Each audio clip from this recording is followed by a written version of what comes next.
¿Qué tal? ¿Cómo les va? Bueno, continuamos con los pensamientos del día y el de hoy pertenece a Santo Tomás, que estamos usando últimamente como fuente, ¿no? Ya que sus obras son una enciclopedia de toda la sabiduría acumulada hasta su momento, ¿no? Es una enciclopedia realmente extraordinaria. Y no solamente cristiana, sino que él trae pensamientos, los filósofos más reconocidos de la antigüedad y también de la Edad Media, filósofos árabes, ¿no? Averroes, Avicena, en fin. Es un testimonio muy importante de la cultura en las obras de Santo Tomás. Bien, entonces este pensamiento, más que un pensamiento, son palabras aisladas, pero que me parecen de enorme importancia a mí para el día de hoy, ya que vivimos en una época de mucha polémica, ¿no?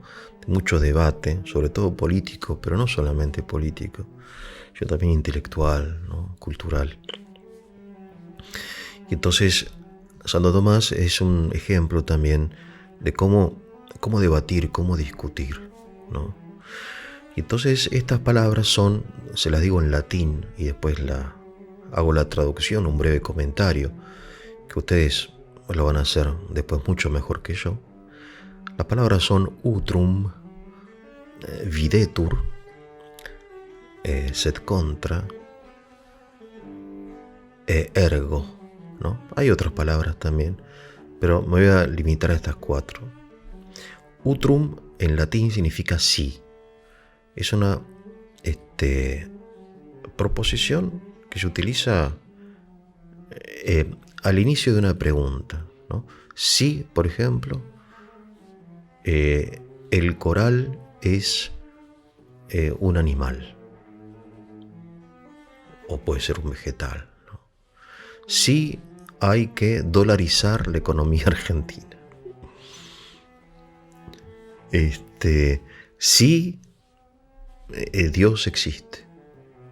Sí, ¿no? Santo Tomás en su obra no empieza con una afirmación, no dice Dios existe, sino se pregunta, ¿existe Dios? Utrum Deus est. Y esto no es solamente un ejercicio de retórica, de oratoria, de sofística, sino que es algo auténtico en él. Porque cuando él piensa, obviamente como creyente, él cree que Dios existe. Pero como pensador, aun cuando se trata de cosas de fe, pero muchas veces él piensa acerca de cosas que no pertenecen a la fe, ¿no? Él tiene un tratado acerca de la circulación de la sangre, ¿no? Porque estos hombres eran universales. Entonces escribían acerca de Dios y después escribían acerca de la naturaleza, ¿no? No sé, como hacía Aristóteles, ¿no? Que era un gran naturalista también. Pero siempre empiezan preguntándose, no afirmando. Y esto es muy importante, lo propio del hombre es preguntarse. Esta es la primera enseñanza que nos trae esta palabrita, utrum, ¿no? Dudar. Obviamente ya hay una intuición, ¿no? Que después va a defender. Hay una dirección de pensamiento. Pero todavía no la defiende, aún se pregunta. Bien, en segundo lugar, videtur. Videtur significa en latín parece. Y este videtur va en contra de la propia intuición, ¿no? Entonces, hay que dolarizar la economía argentina. Utrum, no, me pregunto. Videtur, parece que no.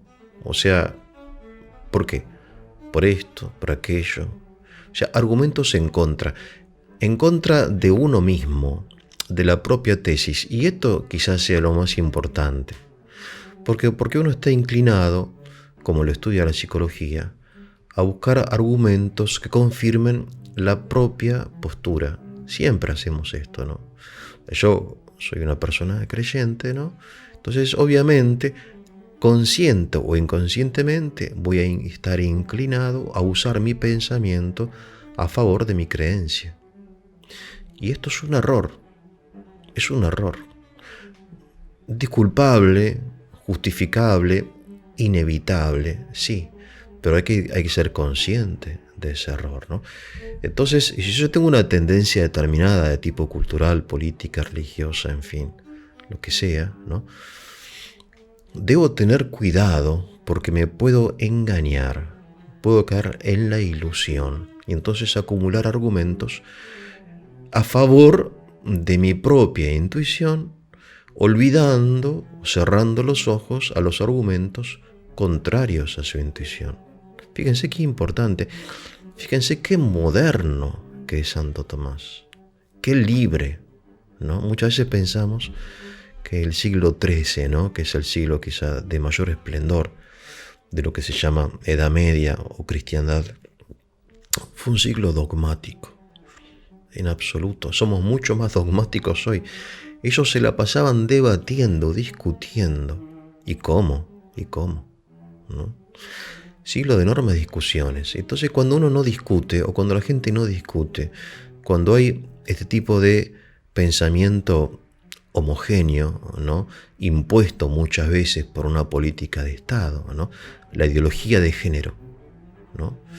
Hoy no se puede discutir. Recientemente un niño fue a la escuela con una remera, decía, hay dos géneros, ¿no? El masculino y el femenino. Lo sacaron de la clase. No se puede discutir. Hay también géneros neutros, hay una infinidad de géneros. Depende de cómo uno se percibe. Utrum. Me pregunto, ¿hay muchos géneros? Videtur. Parece que no, parece que sí. ¿Qué es lo que parece? ¿Qué es lo que me parece? Debo ir en contra. Bueno, después sed contra. Sed contra quiere decir sin embargo. Y sin embargo, hace referencia a la humildad de la persona que, investigando un contenido, se detiene a investigar la opinión de los demás, porque él no es el primero, ni es el último en preguntarse acerca de estas cosas. Entonces tengo que preguntarme, antes de dar mi propia respuesta, ¿qué pensaron los grandes pensadores? ¿Qué pensó Platón, Sócrates, Aristóteles? O sea, hay una sabiduría enorme, ¿no? Que está ahí esperándonos en las grandes bibliotecas, o mejor dicho, en internet, ¿no? Nos está esperando. Nutrite, estudia, no improvises, pensa, estudia. Es decir, sé humilde y reconoce que no sos ni el primero ni el más inteligente. Esto es muy importante, sed contra lo que se llama el argumento de autoridad. En filosofía, el argumento de autoridad no tiene tanta importancia como en teología. Lo más importante es la racionalidad, la estructura interior del argumento. Pero no es lo mismo que lo diga Aristóteles o que lo diga, en fin, no sé, un cualquiera. Hay personas que son reconocidas, ¿no? como sabios. Esto es importante, que sea no sea definitivo, porque también Aristóteles se equivocaba, pero es orientativo, ¿no? Sed contra, como dijo San Gregorio, como dijo San Agustín, ¿no? Entonces ya me va orientando acerca del utrum. Y después, bueno, ya uno se anima a pensar, se arriesga a pensar. Quiere decir que uno se puede equivocar, pero hay que asumir el riesgo, ¿no? De eso se trata, del riesgo del pensamiento. Entonces, ergo, ¿no? Por lo tanto, y llego a mi conclusión, que no necesariamente es la de usted. Pero es mi conclusión, yo fui razonable, ¿no?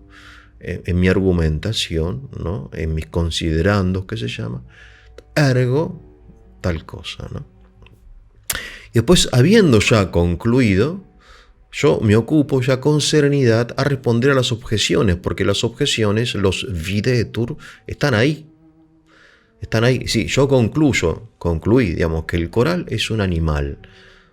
Pero los argumentos, Los videtur que dicen que el coral no es un animal, sino un vegetal, están ahí. Y yo no puedo seguir afirmando esto mientras estos videtur estén ahí presentes, ¿no? Me están diciendo que estoy equivocado. Entonces tengo que ver, a ver, ¿cómo respondo? Si respondo. Y si no respondo, mi conclusión no es del todo firme, porque todavía hay objeciones que no he respondido, ¿no? Esto que digo, ¿no? Y que ustedes entienden perfectamente, no se trata de un contenido, sino de una estructura, de una metodología, que es no solamente de teología, ni de filosofía, sino que es universal. Podemos aplicarlo a todas las cosas, ¿no? Me voy de vacaciones a Mar del Plata. Sí, ¿no? Parece que, en fin. Sin embargo, mira, mi tío se fue de vacaciones a Mar del Plata, el set contra. Bueno, vamos a estudiar las cosas, ¿no? Cuánto sale, qué sé yo, en fin, el hotel, el viaje, la comida. Bueno, en fin. Y lo otro, y los videotour, bueno, parece que es más barato ir a Córdoba. Bueno, qué sé yo, etcétera. En fin, esta estructura de pensamiento, ¿no? Esta forma de pensar que nos enseña, ¿no? Por eso nos decían nosotros los profesores que Santo Tomás no solamente nos enseña cosas, sino que nos enseña a pensar, ¿no? Que después ese hábito de pensar podemos aplicarlo a los grandes temas de la vida, ¿no? O a los más pequeños, ¿no? Que ordinarios, que no son menos importantes. Entonces, utrum, sí. Videtur, parece que. Sed contra, sin embargo, ergo, por lo tanto. Bien, espero que sea de su utilidad. Ustedes lo sabrán aplicar mucho mejor que yo. Que tengan un muy buen día.